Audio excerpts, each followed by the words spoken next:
ఏమైంది మోడ్ అంత డల్గా ఉన్నావు? రే ఆగరా బాబు, వెళ్దాంలే కానీ నువ్వెక్కడ తగులుకున్నావు నాకు? టైం అయిందంటే చాలు టార్చర్ చేసేస్తావు, బయటికి వెళ్ళాలని.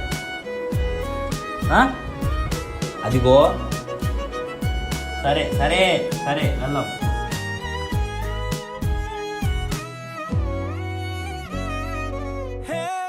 ముమ్మాటికి ఇది చాలు, గడికొక్క అచ్చరి కలిసితే ఇద్దరికది తిరనాళ్లే కాదా.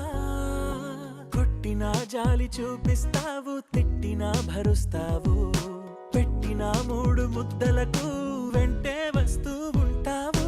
బంధాలకు భాషెందుకు కావాలి భావాంతరం, అయినోళ్లతో పోలిస్తే నీదే పెద్ద గుణం. ఓ చార్లీ వెళ్ళకు ఎప్పుడు దూరంగా